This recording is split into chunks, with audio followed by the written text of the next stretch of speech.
Ladies and gentlemen, good morning and welcome to Coffee and Sports presented by Wire to Wire Network. I'm here with three wonderful gentlemen this morning. We got some good stuff this morning, man. Gene, welcome.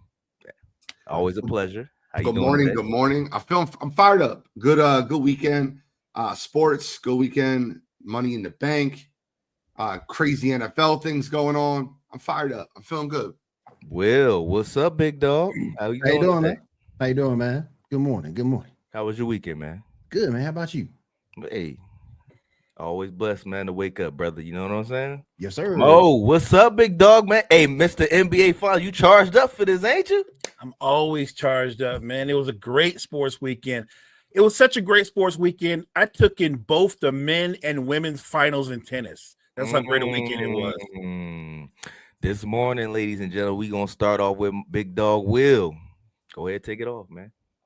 All right, everybody. How y'all doing today? Thank you for letting me bring this wrestling update to you guys. The first thing I want to start is this morning is with Money in the Bank.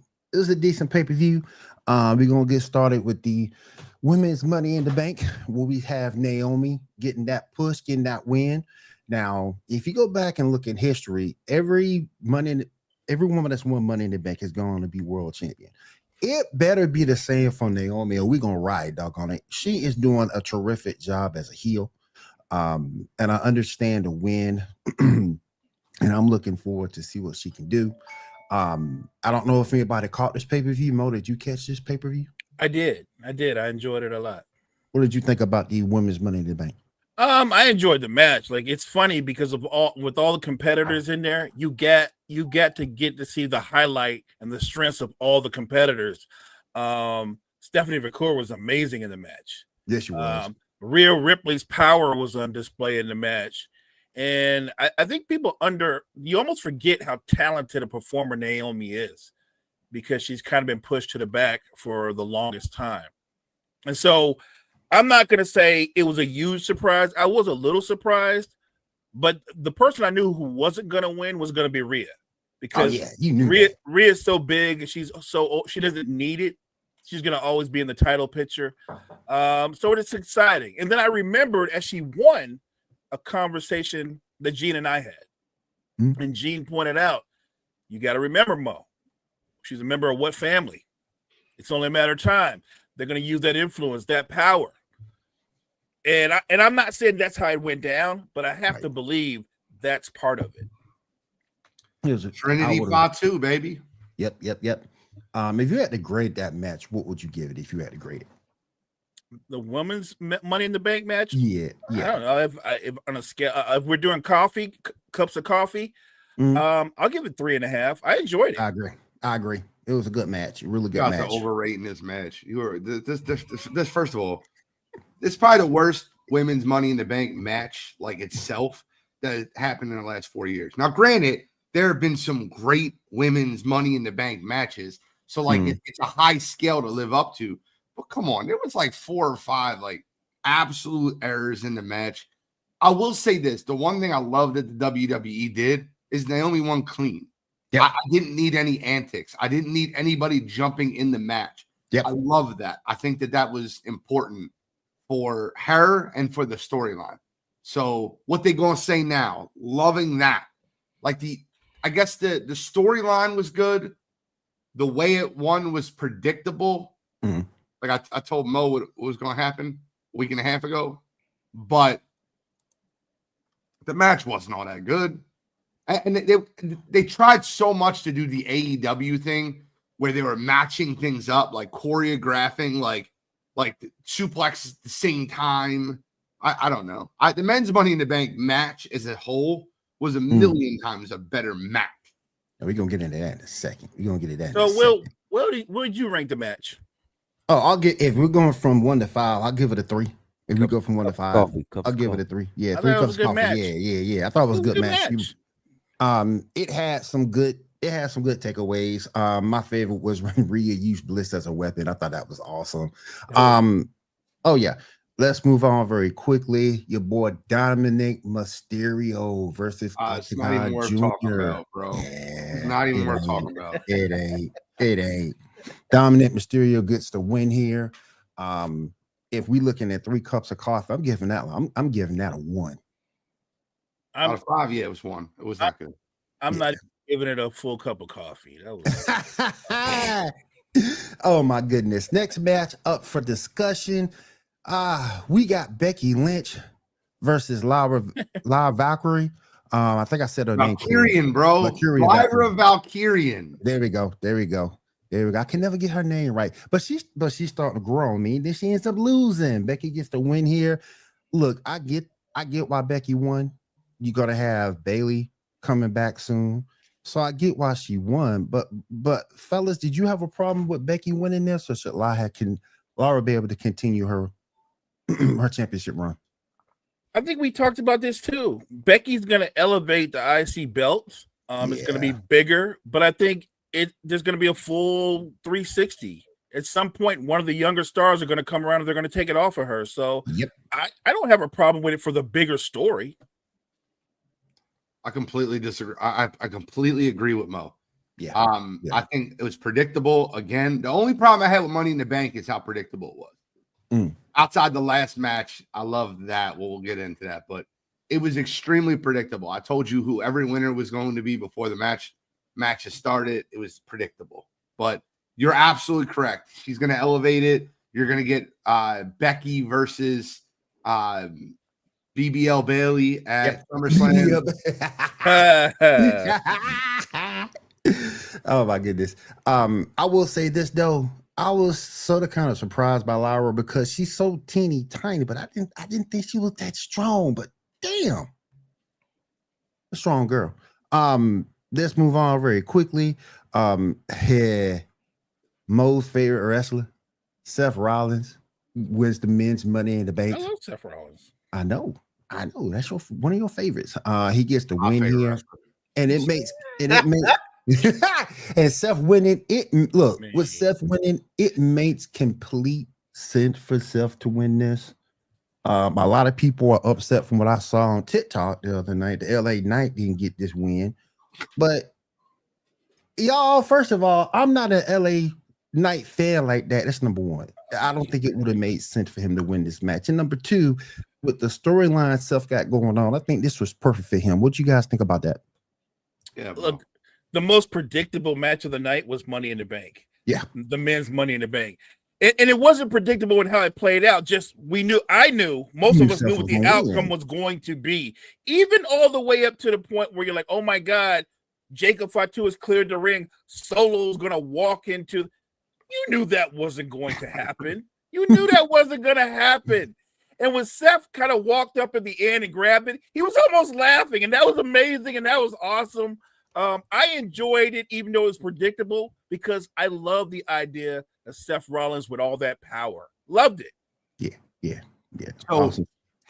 Anybody that thinks LA Knight should have had the belt or the Money in the Bank does not realize that Money in the Bank is always better when a heel has it. A cash-in is a heel thing to do. It's not a face thing to do. It's just not. Like, oh, I'm going to jump on this person while they're already beaten up and bruised. Like, faces don't do that. That's not an LA Knight thing. It's a perfect thing for Seth Rollins. And to take it a step further, it was a great match. El Grande Americano or Chad Gable, and I don't know if you noticed the Seth Rollins helping him with the ladder thing with his hand on the bottom. That was a great part where he climbed up the ladder from the outside, headbutted Penta off the ladder. The LA Knight moment where he took I forget who it was, who he like suplexed off the ladder. Andrade. It was just a very overall, it was a great match. The Jacob Fatu turn, getting Bronson Reed and Braun Breaker and Fatu and JC Mateo. That was the best match of the night by far. Now, predictability wise, once again, predictable. Oh yeah. But the match itself, from all the talent between Andrade, Penta, El Grande Americano, Solo's funniness, Jacob Fatu, Braun Breaker, JC Mateo, LA Knight, nope. And then Seth Rollins, who can make a great match with a wet paper bag. That was a great match. I loved when Solo kept making fun of Penta. Oh yeah. He had Hey. me run. He had me run. Solo was hilarious. Like, Can we give he was Solo great. some? Can we give Solo some props? Because I didn't see him coming out of NXT doing this. In terms of taking this character and making it a real personality, like it's like he's just taking this character and like embraced it and made it his own. And it's like he's becoming one of those dudes who don't really need to have a title to be effective at what he does. He's Um, hilarious. He's He hilarious. is hilarious, man. It's like props out to him for just taking this and making it his own. All right, now we're gonna be looking at sort of main event. John Cena and Logan Paul versus Jey Uso and Cody Rhodes. Man, this match had a little bit of everything for everybody. What is wrong with my computer? All right. Good? Yeah, I'm good. So we have Rhodes and Uso getting the win here. But we also had a little bit of a surprise in this match, and we got the return. And I'm gonna say this, and Key, I see you in the chat. How you doing? R-Truth had to die so Ron Killings could live.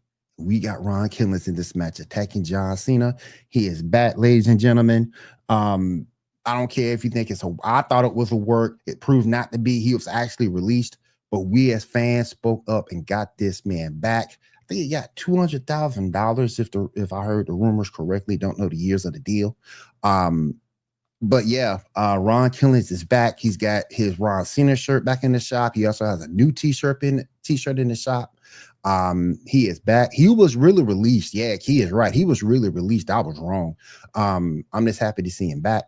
But this match, it was a few spots. It was mad in me. What do you guys think? So they made a huge mistake. This is something that doesn't get talked about enough. TKO owns the UFC and they own WWE, and the PLA was supposed to be over at 10 p.m. So this match was somewhat rushed through, even though it wasn't supposed to be. They should have never added the Dominic Mysterio match to the card. No. TKO was pissed off the fact that WWE went over their time slot by almost 15 minutes. They pushed the UFC pay-per-view back, which, by the way, was a decent pay-per-view. I'm not sure if you guys heard. But the match itself was kind of ass, if we're being honest. Logan Paul was the best performer in the match, and he was. Like, his moonsault onto the table on Jey was the best moment. And then he also did the thing with the drone camera, which was awesome. It sounds Awesome. crazy, but in a match with with John Cena, Cody Rhodes, Jey Uso, the person that performed the best was the YouTuber, Logan Paul. Yep. But look, the only problem I have with this match, I love that R-Truth came back, love that Ron Killings came back. My only issue with this is Triple H, man. Like, I don't know what they're doing to you, if they're firing you, if they're going to get rid of you, if they're forcing you to say things. But, man, just tell it like it is. Yep. But when the WWE universe speaks, we listen. You could have said that. But to make it like it was all part of the show, like it was a work, and everyone knows it wasn't a work, to lie to in the post. Come on, man. I was not a fan of that. Truth took to Instagram and said it wasn't a work. I mean, good Lord, man. Come on, Triple H. Have some balls, bro. What did you think about that match, Mo, and the fact that Ron Killings is back? I thought the match was, it wasn't that great a match. Logan Paul was great. Like Gene said, he was great. When he got suplexed and he held onto the drone as he got suplexed, that was an amazing moment. One, because he held onto it, because that's not easy. There's no way that could be easy. And then, of course, the moonsault on Jey was one of the moves of the night. That was absolutely incredible. And so the match itself wasn't great, but for the storytelling purposes, it does serve a purpose. It continues with the line that Jey Uso is taking a beating, right? Yep. And he will take a beating tonight. I think he'll also win tonight, and then he'll lose tonight, if you know what I'm saying. I'm just thinking, and I said it in chat, that he's going to lose that title. I don't think it's going to be a PLE or a pay-per-view he loses that title. I think it's going to be a Raw that he loses it. That's just my opinion. I think it's tonight. Yeah, it might be. It might be full tonight. But yeah, if you had to give this overall pay-per-view grade in terms of cups of coffee, what are you guys giving it as a whole? Because I'm looking at about a 2. I mean, 2 cups of coffee. 2.5, 3. It Yeah. wasn't. It's just the problem is I'll the go 3. predictability. I'll go 3. Yeah. That's It the was only issue is the predictability. Like the reason that people loved night 1 of WrestleMania, the reason people loved the Royal Rumble, the reason people loved Elimination Chamber is because of the unpredictability of things that happen. Oh yeah. But all right, you guys, that's all I got. And Carl Mike, I'll throw it back to you. You know, it's time to get into it. I'm going to this NFL Genius on this one, man. Hey, we about to get back straight into what matters in life. God, family, and football. You know what I'm saying? Aaron Charles Rodgers, 41 years old, man. That really his middle name? Charles. Oh my God. 41 years old, man. $13.6 million contract, man, with a $10 million guarantee. And it could go up to 19 and a half after incentives, man. What does this mean for the Steelers, Gene? Come on, Genius, talk to us. I want to give Mo his flowers. He deserves them. He was the first person saying that this will be the beginning of the end of Mike Tomlin. And it is, because it's an absolute mess. Yep. You're putting him in another situation where he really doesn't have an offensive line. His run game is Jalen Warren and who? I don't know. He has one primary receiver who does not run routes well, and DK Metcalf. I think it's a terrible fit.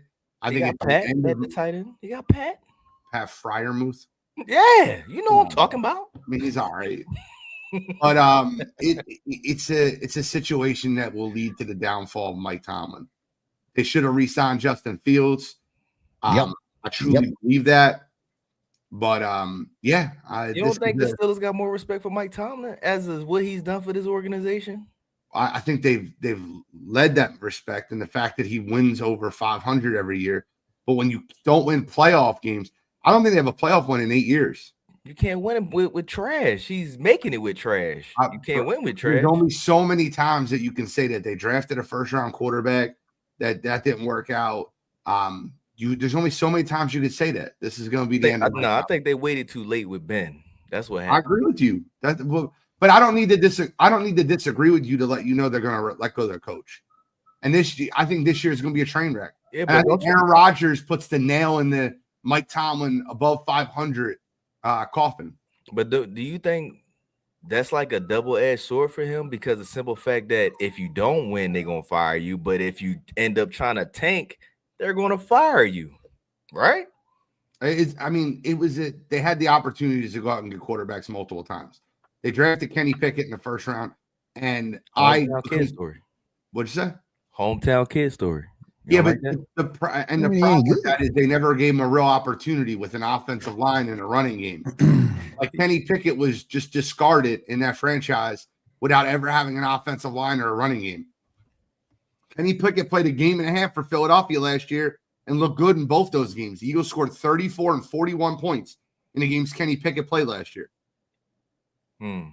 I think Kenny Pickett has a future in the league, but the Steelers just gave up on him. First round draft pick, 2 years, done. The Steelers Nation whole thing that they need to rebuild. They need a new voice. Mo, how you feel about this, brother, for Steelers Nation? I said at the time when I saw it go across the ticker that I hope that Mike Tomlin's renting. Dang, renting after 20. How long you been there? 10? I know he's been there for a minute, but it's not. You can't sell a house that quick, man. I'm just saying you're gonna be gone soon, so you can't sell a house that quick. I think he's a great coach, but it sometimes relationships come to an end, and it's better if they part that way. They need a new face of the franchise, a new leader. Mike Tomlin, I think, needs to go somewhere where he can start fresh. And signing Aaron Rodgers speeds up that process. Will, how you feel about this move for the Steelers Nation, man? I don't like the move at all because Aaron Rodgers is the great manipulator. He's been manipulating people since he was in Green Bay. trying to get his way and messing up teams. This is gonna be Mike Tomlin's last season. I think it's a bad situation. I don't see where any good comes from it. No offensive line. I don't think Jalen Warren's an every down back. DK doesn't run routes well at all, as Gene said. It's just a bad situation. It's on principle, it's a good defense, great defense, but it's going to be put in so many bad situations due to the offense. It's not going to be able to really be effective. So I don't like this move at all, and I think this is Mike Tomlin's last season. So in grades of cup of coffees, Will, I'm gonna go with you, and we're gonna rotate the mode and Gene. Seth Walder, ESPN gave it a B grade for this move for the Steelers. What you giving it? Cups of D. coffee. One. D. One. Damn. One. I don't like Aaron. He's just been a master manipulator everywhere he's been. Once he found out that he could do this in Green Bay, he did it in New York, and now he's doing it again in Pittsburgh. He's gonna do it again in Pittsburgh. I don't like the move. Cups of coffee, Mo. If the ultimate goal is to win or be competitive and win a title or be in the playoff picture, then it's an F. I'm just saying. That's what I believe. Gene. I'll go 2 cups of coffee because they have more of a chance to win with Aaron Rodgers than they did with Mason Rudolph. But I'm go 2 cups of coffee, and I think that there's a slight chance, maybe a 10% chance, that Aaron Rodgers can humble himself this offseason. I don't think that's going to happen, though. He said decal, but all right, black. Oh my goodness. I like yours better. Decaf. No caffeine in it. That's what we going with. And no sweetener. She said decaf black. Black. No cream, no sugar. That's rough. That's rough right there. What's up, McKay? What's up, brother? See? Hey, I'm trying to catch that Pokemon, brother. So hang right down. I'm trying to catch that Pokemon. Hold on. Nick Chubb is expected to go to the Texans, Lord. Man. You got Joe Mixon and Nick Chubb back there with CJ Stroud, man. How do we like this? Give me a grade for this move for the Texans. All I can say is, because this is a tough one to grade, if Nick Chubb is fully healthy and he can play like Nick Chubb prior to the injury, then it's going to be an asset. He'll get more carries than Joe Mixon. Joe Mixon's a good running back, but the best version of Nick Chubb is better than Joe Mixon. So I'll say if they split time, there'll be a productive backfield. Real quick, Mo. Yo, Joe Mixon was carrying them Texans last year, man. Give me Joe Mixon's best year, and it's not close to Chubb's best year. We're not going to make Joe Mixon better than what he is. He's a good player. Oh, man. Will, talk to me, man. How are we grading this move, man? Cups of coffee for the Texans. I'll give it a 3. I like Nick Chubb a lot. His upside to me is higher than Joe's. Joe's is a good back, but to me, I think his upside is a little bit better than Joe Mixon. Joe's been really good for a long time, but he's never been great. Like, no one ever said in his career when you were talking about who's the best running backs in football. You know what name never came up? Joe Mixon. And he's not one of the best running backs in football. And I think if it's gonna be like a 1-2 punch, it benefits both backs. So I'll give it a 3 cups of coffee. How can y'all say the buddy's been when he's been there, he's been like 1,100 rushing yards running back, man. In a 17-game season, you better rush for 1,000 yards. But in a 17-game season, 1,100 yards is not impressive. You forget, it's Joe only impressive if you average 2017. It was before the 17 started hitting. And how many yards did he get then? What is his biggest season? When he was healthy, it was around, like I said, it was around 1,100 yards rushing. He's a good back. You talking about Joe Mixon? Joe Mixon. Good back. His biggest season was. No, I'm talking about Mo was talking about the 17-game season. I was saying before the 17 games actually started hitting, he was at least getting 1,100 as a running back. He's had 5 1,000-yard seasons. He's a good player. I think right has more upside. That's all I'm saying. Oh my God, I'm here to defend you. Because these two on my right are living in the past. They're living in the past. They are forgetting the fact that Nick Chubb had one of the most significant injuries 2 years ago. Came back last year, looked like a shell of himself, and broke his foot. He's a running back. He's got a lot of wear and tear on his body. He will be a goal line complimentary back at best. That's who Nick Chubb is right now. Do not lie to yourself and think that Nick Chubb is going to come back and be Nick Chubb of old. I love me some Nick Chubb. I do. strong back, and at his peak, he's a lot better than what Joe Mixon's peak was. But this is not peak Nick Chubb. This is Jerome Bettis in his final year at Pittsburgh when Willie Parker was the running back. This is, all right, I'm going to give you the ball at the goal line. You'll have 15 carries and 7 touchdowns for the year. That's what this is going to be for Nick Chubb. It's a perfect guy to go in that backfield that's a team player, to pick up pass coverage, to help CJ Stroud, a young quarterback. He's a good mentor to have in the building, and they're getting him at an absolute steal as far as price-wise. But don't expect Nick Chubb. Don't go drafting him to your fantasy team because Nick Chubb is not going to be listen, if Nick Chubb breaks 400 yards this year, I will be absolutely blown away shocked. You want to take him as a number 3? I don't think he is the number 3 on their team. I'm talking about in fantasy. You want to take him as a third back in fantasy? No. What? Nick Chubb as a third back?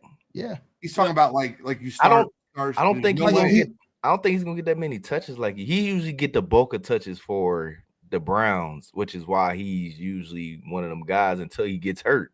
If he didn't get hurt the way he probably be a top fantasy running back because the Browns ain't got no passing offense. I'm talking about a 3. I hope he passes physical today. Yeah, he's got to pass it. Gene brings it. He's got to pass it physical. I would 3 or 3. What'd you say, Mo? I was like, which is what I led with. If Nick Chubb is fully healthy, he can be a productive back. That's what I led with. I didn't say Nick Chubb's going to be Nick Chubb when he was at the. I didn't say that. I didn't say Nick Chubb will not be fully healthy, and I will not be shocked if he fails his physical today. I think it would be disrespectful if they move away from Mixon and give Nick Chubb majority of the carries. The majority of the carries. Not better chance to stop it.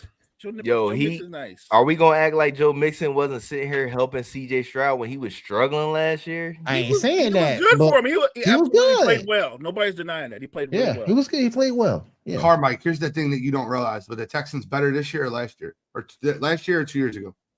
No, they wasn't better last year. It was better the year before last. And what did they do last year? They brought in Joe Mixon and Stephon Diggs, 2 notoriously me type guys. I think the only problem they had was Diggs. No. Diggs was the problem to me. Diggs played half the season. He was hurt in the beginning of the season. He was hurt at the end of the season. I know, but week 6?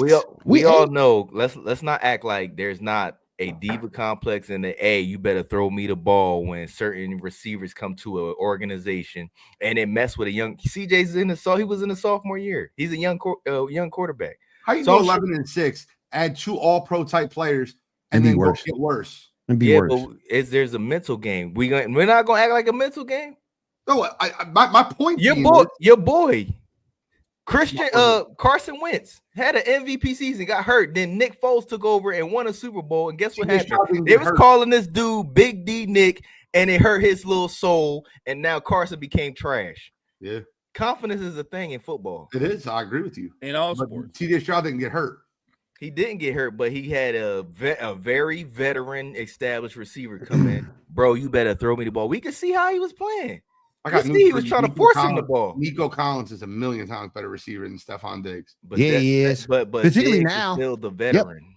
Yep. He was that guy that was in the Pro Bowls. He had game-winning touchdowns type of guy.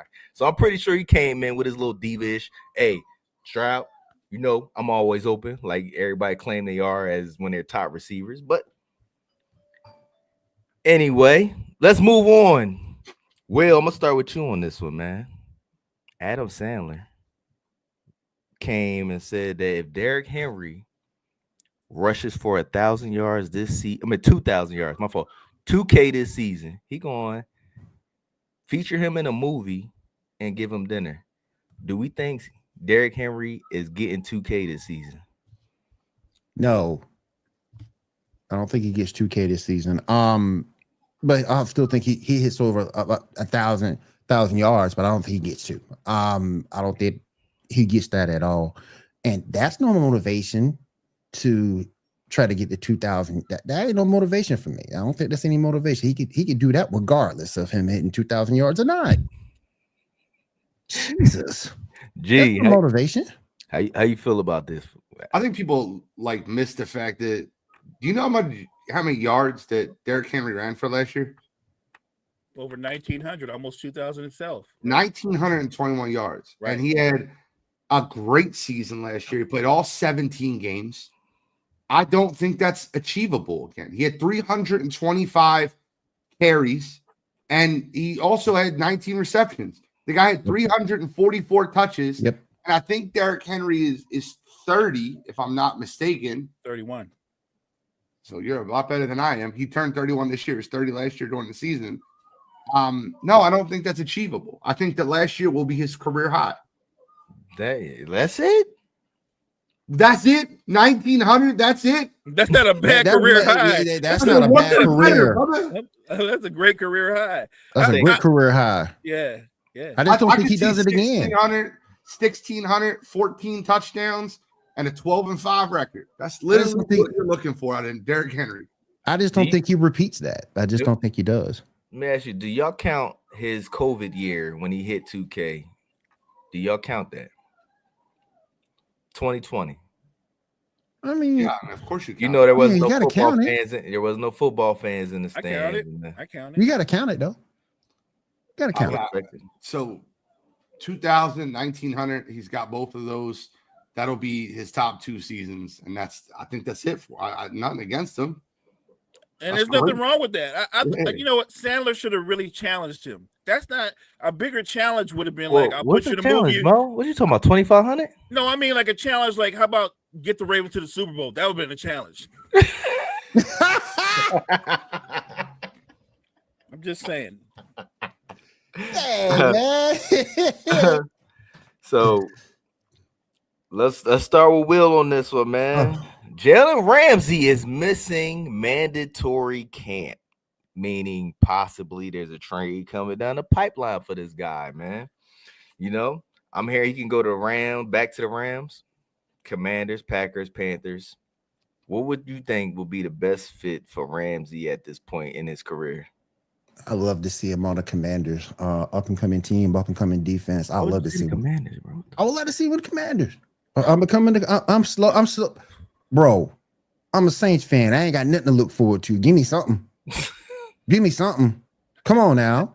But I love to see him in that defense. I love the fact he's still young. He can still play. I love to see him give Jaden Daniels some help on that defense. I think it'd be a good thing to see. I guess if you put him back on the Rams, he'll still have the same impact. I'd just rather see him in Washington. Mo, talk to me. I would like to see him on the Rams or the Commanders. Look, I'm selfish. If we had a way to make it happen, I'd like to see him on my the team. 49ers. I'd like to see him on my team with Robert Saleh and them. I'm on the Niners, baby. But I'm being honest. What I want what's best for my team. So, but I don't think that's doable. Look, Jalen Ramsey, like a lot of great cornerbacks or great wide receivers, they can be temperamental or heck. Damn, Jory is safety. But we'll see how it plays out. What if he ends up on Detroit? Even though I know Detroit has bolstered up their secondary, Ramsey's a playmaker, but is he at the very best version of himself right now? Who could really? Only team that's up there is teams that can afford his contract. He's still one of those top paid corners. Okay. Gene, the NFL genius, man. I mean, I don't care if he's a top 8 corner. He's in the back head. He's in the back 9. And Jalen Ramsey also not a great teammate. He's never been a great teammate. That's true. Listen, do you want me to tell you who I'd like to see him more? Or do you want me to tell you where I think he's going to land? Because I'll tell you where he's going to go. Where he's going to go? Arizona. They have What? Arizona? To lose at 30? He doesn't have a choice. You act like this man has a choice. That's where he's going. No one else. The Dolphins don't want his contract. That's why they don't want him there. He had a problem with Vic Fangio 2 years ago. And it's like the thing with Tom Brady and Bill Belichick. We talk about that all the time, right? Tom Brady left New England like, is it the chicken or is it the egg? And then Tom Brady won the Super Bowl in Tampa Bay. And you're like, oh, it's got to be the chicken. When you look at the situation that happened in Miami, he goes, Vic Fangio did a terrible job with our defense. Vic Fangio went to Philadelphia. What happened? You tell me. Oh, they had the best defense in football. So it might not have been Vic that was the problem. It might have been you, dog. And Jalen Ramsey has done this where he forced his way out of Jacksonville because he didn't want to play for Jacksonville. He had issues on the sidelines in LA. And now he's in Miami throwing shots at the parting defensive coordinators. The Dolphins are done with it. And they're going to trade him to a place where he can go play and who can absorb his contract. The Arizona Cardinals have $30 million in cap space. They will be picking up Jalen Ramsey. They will be giving a low-round draft pick, and you're going to go, wow, how did Jalen Ramsey only go for a fifth-round draft pick? And you're going to ask yourself that, and you're like, what the hell happened? No, I ain't going to answer that. Yeah, because the simple fact that his contract is ridiculous. Yeah, fifth-round draft pick to Arizona. I mean, of course, they're going to have to take some cash off that. They're going to take a bulk of that contract. Oh, and by the way, you can get Jair for free. So why are we trading for Jalen? Yep. No, Eagles should get Jair for free. Amen. By the way, Carmine, I don't mean to take a shot at you, bro. You can take the sticker off the top. Nah, man, you gotta keep the sticker on, man. That's the way. I mean, that's what they do in the hood, man. Mo, no. I do the same thing. Mo, no. That's a Jersey thing, a Jersey, New York thing. They gotta keep the sticker on it. Now, when you got the tag on it, now that's weird stuff. But let's move on. The NFL genius. I'm gonna stick with you. We going into the top 5 quarterback wide receiver duos, right? Okay. Football focus. All right, I'm ready. Burrow Chase, number 1. Easy. Hurts AJ Brown, number 2. Okay. CJ Stroud, Nico Collins, number 3. Okay. Jaden Daniels, Scary Terry at the 4. Okay. Baker Mayfield, Mike Evans at the 5. Are we feeling like we're missing someone? Who you feel like we missing? 6, 7, 8. You want to go 6, 7, 8? Because that order, like if you were doing like a rank these 5, blindly rank them, that's the order. But I feel like we're missing. Like, are we really saying? Now, listen, maybe I'm tripping, but like I could go down further. Hold, give me a second. What about Stafford and Puka? So you got you got Goff and Amon-Ra at 6. Okay. Prescott Lamb at 7. Okay. Tua Reek at what's the 8? What does Stafford do to? What does Stafford and Puka do to the public? Right. Stafford and Puka are at 9, and Penix and Drake London cracked the top 10. Oh God! Don't how? That's horrible. That's horrible. Pro Football Focus, baby. Come on, hey, NFL right now. You tell me you want Penix or Drake London, or do you want Justin Herbert, Ladd McConkey? You mean Justin Herbert and Ladd McConkey? I'm taking Justin Herbert and Ladd McConkey. Yeah, I'm taking Herbert and McConkey all day. I've seen Penix playing 2.5 games. Are we serious?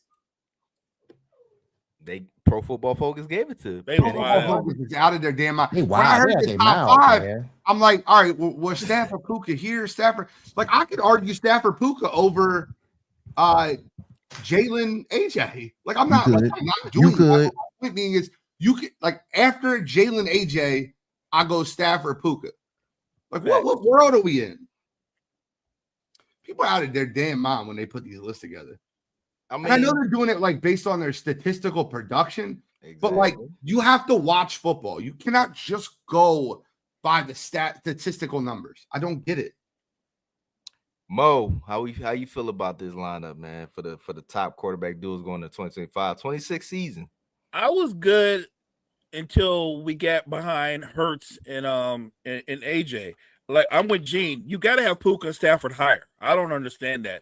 And I don't even know how London and Penix creeped into the top 10. That's hilarious to me. Like, how did that happen? That's rough. No, I don't agree with the list. Yeah, serious question. I'm not trying to be like a jerk when I say this. Russell Wilson, Malik Neighbors would be higher to me than Michael Penix, Drake London. Hold on. Let's stop for a minute. What has Michael Penix shown you? Nothing. But okay, they gave it to him, man. Are you taking Malik Neighbors or Drake London? I'm taking Malik is a dog, bro. Yeah. So if I said Malik Neighbors, Russell Wilson was better than Michael Penix and Drake London, what world are we in? Why are they 10? In what world? So let's go to Will. Marseille's a great one. How you feel about this list, Will? I'm good with it. We got the Michael Penix and Drake London. Well, Michael Penix has shown you nothing to be there. I still got doubts on Drake as a receiver, so I like it up until that point. And I agree with Gene. When you're looking at Neighbors and Wilson, you got two accomplished players right there who've done more in their career. So yeah, I'm cool with it until we get to Penix and London. I'm with Mo. Mo said he's cool with it until number 2. So I was cool with it for 1 and 2, but after that, I want to answer Cottrell. He asked Lamar and Zay. No, They're at number 16 on the list. that's about right. That's about right. What? That's about right. You think that's about right? Well, or they should be further back. 20. Brock Purdy and George Kittle is the duo. They're at 14. wait, they have tight ends on this list? Why isn't it Mahomes and Kelsey up there then? No, Patrick Mahomes and Rasheed Rice, 13. Yeah, Kelsey's on the back end. He's on It the was Michael Penix and Drake London. I had a Patrick Mahomes and anyone. It could be Patrick Mahomes and Mo. Like, hey, what are we talking about? man, I'll get you some red zone touchdowns. Like, what are we talking about? Any list Oh, that has a man. quarterback anything that doesn't have Patrick Mahomes on it is like, what are we talking about? So they got JJ McCarthy and Justin Jefferson at 19. How is JJ McCarthy in the top whatever? He hasn't played a down of football. Yep. What are they going by his Michigan Yep. Has you really questioned? It has That's me actually really funny. questioning. It really has me. These lists has me question Pro Football Focus ability to judge right now. Oh my! Really has me question I'm the losing my ability mind. I might have a heart attack.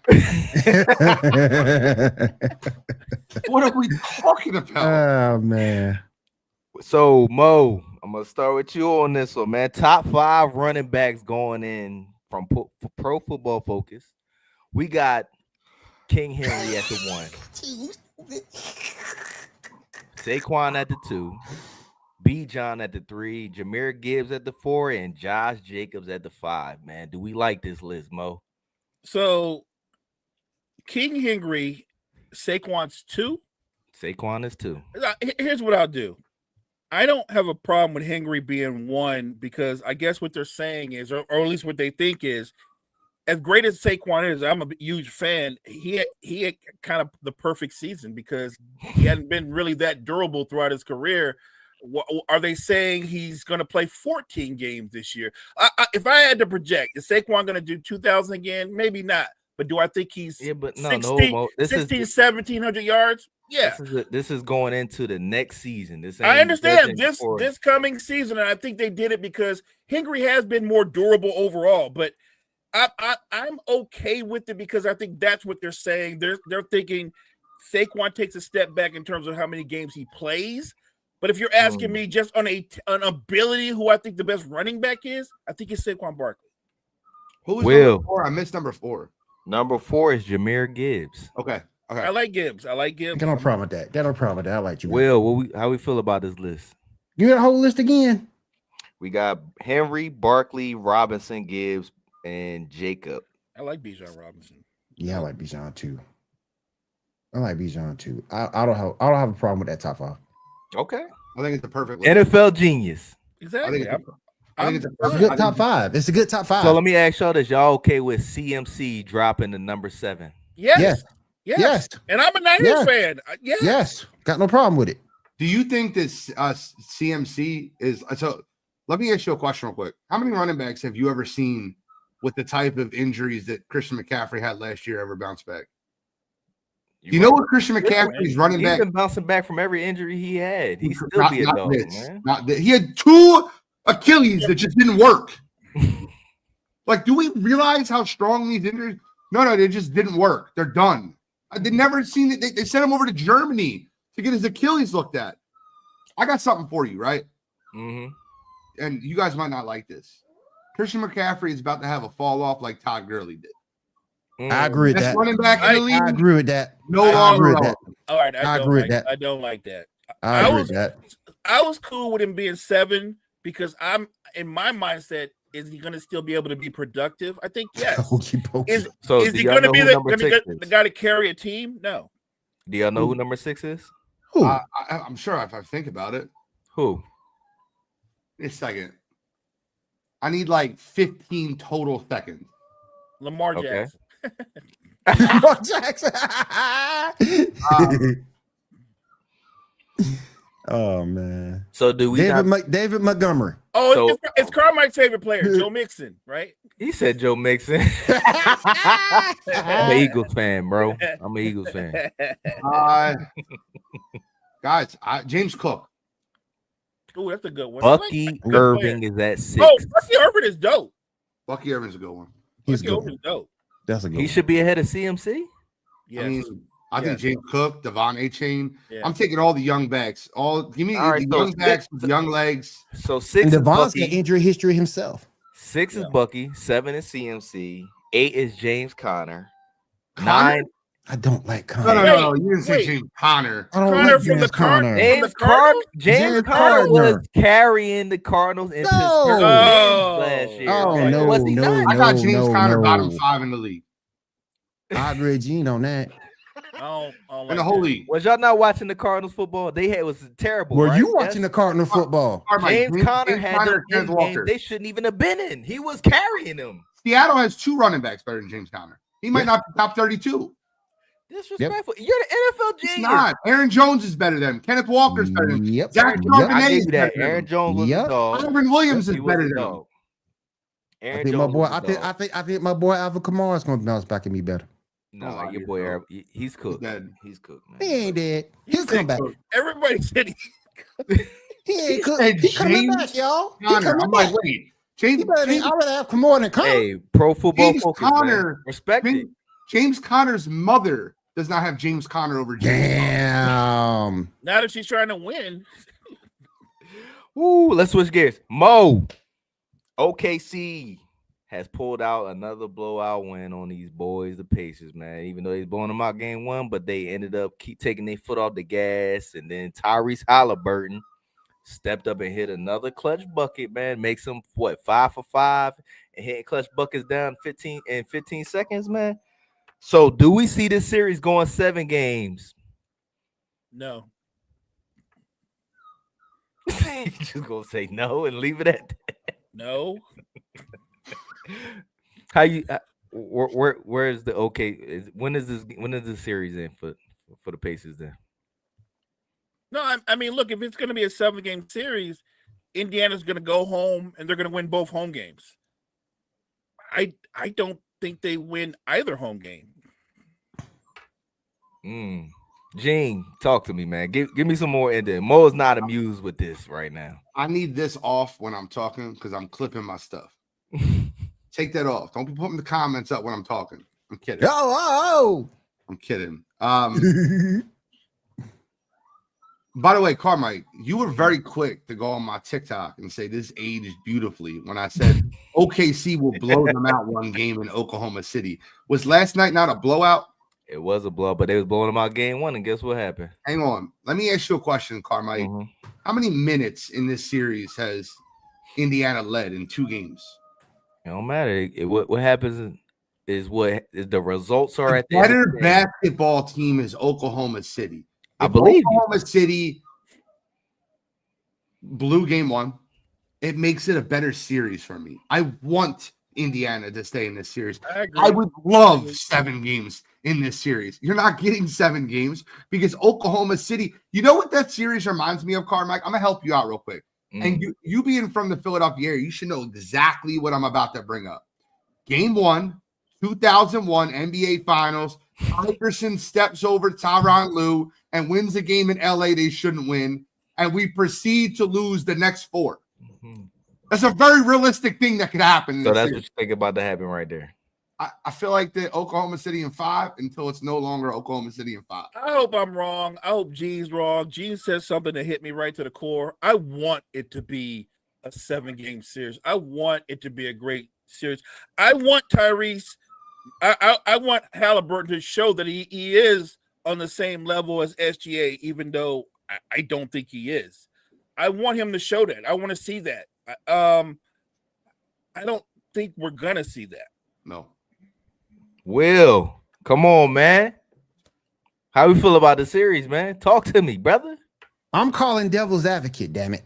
I'm gonna call devil's advocate on this because I've been told that I'm too agreeable. So I'm calling devil's advocate, damn it. I'm going with Indiana splitting this 2 games coming up, and it's going 7. Devil's advocate. Come on. Devil's advocate. I think they split these next I 2, love that. and then we go from there. I appreciate the pushback. But if you're going devil's advocate, though, what have you seen in the first 2 games to make you think it's going to go 7?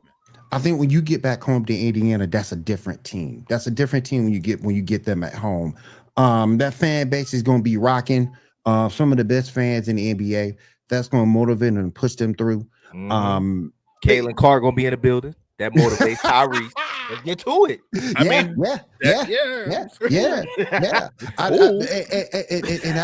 I just think that this would be good to go 7 for basketball, because look, this is one of the few times we don't get the quote unquote favorite, and I think that this is going to be real good for basketball if they can take this 7. I still think OKC wins it because they are the better team, but in terms of going 7, I'll give Indiana that. I got you. Real quick. Look what they did last night, though, Will. I mean, if on the surface it looked like Indiana is right there with them, and then out of nowhere, you get 18 points from Wiggins, you get 20 from Caruso off the 38 points from their bench. It is not even close. And look, Halliburton was a no-show the entire game. He scored 12 points when it was garbage time. Yep. But when the game mattered, he had 5 points. He didn't do anything. Non-factor. Siakam, non-factor. Siakam. Going to the paint hard. I like my steak charred Andrew Nemhard. I love that kid, by the way. I like the fact that Chet was aggressive in that first half. He was aggressive in that first half. I like that. Gene is wild. I like the fact that Chet was aggressive that first quarter. I thought Chet and J-Dub came out and established themselves early. Yep. And look, SGA's 2 sidekicks are better than Halliburton's 2 sidekicks, and SGA is better than Halliburton. Like, the better team is supposed to win. I expect them to win. And I don't think, when I say they're better, I don't think like there's a slight difference in the team. I think there's a huge gap between the 2 teams. I agree. And by the way, we're not going to do this. We're not going to do this Chet and J-Dub stuff. Chet and J-Dub were fine. The second and third best player last night weren't Chet and J-Dub. No, it was Wiggins. It was Alex Caruso and Wiggins. Aaron Wiggins. No doubt. Because that Thunder bench is deep. It is deep. So let's switch gears here, man. In the house versus the NCAA. Gene. The judge granted that the final approval for colleges have to start paying their players directly. And this also includes them going back pay with $2.8 billion in damages for athletes who played since 2016. So this is the sport, and for these kids, man. I mean, I think it's going to start affecting it's already started with the NIL deals and all that. You got kids like Carson Beck leaving to go get a bigger bag and things like that. How good is this for college sports at this point? I am reading the bill, right? It's brand new. It just came out recently. It's a brand new bill. Here's the only thing I want to make sure. You cannot, it's a great bill. It's 100% the move for college football. They're giving them a salary cap of $20.5 million. I got to make sure these outside influences like boosters and things like that are not paying these players on the side. That's what ruins it. That's what ruins it. It's great that they're back paying these kids up until 2015, 2016. These kids are getting career-ending, lifelong, sustainable injuries. Not paid while these universities are making millions upon millions. The NCAA is making billions upon billions of dollars. Amen. Say it again, brother. It's 100% where the NCAA should be going. Now we're back to the policing situation. We can't allow these kids to get money from this ridiculous car dealership in Texas that pays all the offensive linemen $500,000 to sign with Texas. We can't have boosters like Portnoy giving a quarterback $1 million to go to Michigan. You cannot have those things happen. If you want to give these teams a salary cap and pay these players to play collegiate sports, that is great. I love that. Love it. Just has to be done the right way. Will, I don't talk have a to me. problem. I don't have a problem with it. I just wish there was some, and this is my first time hearing it, so this is my first time reacting. I just wish there was some type of money management in for the players included in this bill, because that's money that you're giving to a young man or a young lady, and they might go, and we don't want them to go out and spend it frivolously. So I wish there was some type of money management thing cooked in there, so these guys can take that money management course. exactly, like a money management course or something like that, so they can spend this money or save it wisely. Every collegiate player, whether it be football, basketball, that is receiving NIL money, should be required to take a college course Yes. in money management, Yes. the way that they can use the money the right way. Every Yes. collegiate player that is receiving NIL should have Yes. to pass that class to be able to receive NIL funding. Yes. Mo, Look, I Talk love to me. it, but I'm with Gene. What happens when you're at a barbecue, celebrate, and a couple of boosters walk up and go, "Hold this envelope," because I'm just being real. You can't track cash. Yeah.